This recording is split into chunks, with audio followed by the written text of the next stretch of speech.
إن قاطع الرحم إذا قبر ما نظر في عمله، ولو صلى الليل كله، ولو صام النهار كله، ولو حج كل عام، ولو تصدق بثلث ماله، إن كان قاطع رحم إن لم تتغمده رحمة ربه فلن يقبل منه عمل واحد، ولن يرفع له عمل واحد.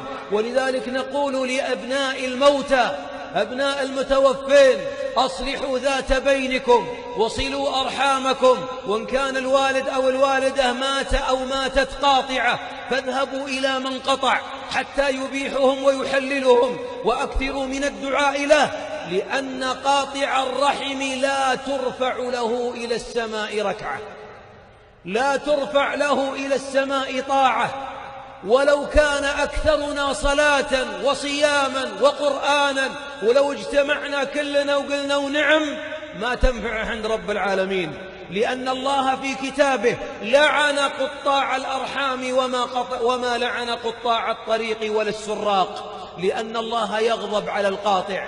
كم من ميت تحت الأرض يتمنى أن يخرج من قبره ليقبل يد أو قدم أو رأس من قطعه، لكن هيهات ختم على عمله، أغلق الباب دونه. فيا أحياء، يا أيها الأحياء، احمدوا الله إذ أبقاكم، وأسألك بالله يا قاطع الرحم أو من هجر مسلما فوق 3 أيام أن يتقي الله وأن يصلح ذات بينه، ولو الحق معك، ولو الكبير، ولو المخطي عليك، ولو ظالمك، ولو هذاك ما يسوى التالية من الغنم تكرمون، سلم عليه واصلح، لأن الله لا يقبل عذرك. لن يقبل الله عذر المتقاطعين حتى ولو تقاتلوا، فإن الله عرض الصلح على المتقاتلين: وإن طائفتان من المؤمنين اقتتلوا فأصلحوا بينهما.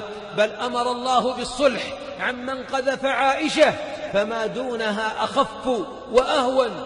فأمنية بعض الآن الميت، بعضنا تحت الأرض له 20 سنة قابرينه عياله عام 1416، وبعضهم قابرينه عياله من 1410، وبعضهم مقبور في 1390، والله بعضهم لا زال لم تنظر حسناته، لأنه لم تكن أعماله ترتقي إلى الله. تعرض الأعمال على الله كل اثنين وخميس، فيغفر لكل مسلم لم يشرك بالله شيئا إلا رجلين بينهما شحنا، فيقال: أنظروا هذين حتى يصطلحا.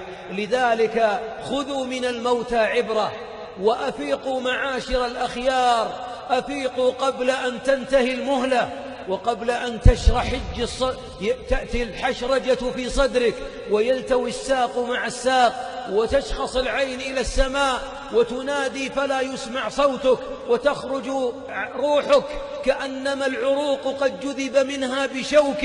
آلام الموت، يتمنى يتصدق، يتمنى أن يعود للصلة. أمنية الثانية من أمنيات الموتى القاطعين أن لو وصلوا أرحامهم. واسمع هذا الحديث، يقول صلى الله عليه وسلم: من هجر مسلما فوق 3 أيام فمات دخل النار.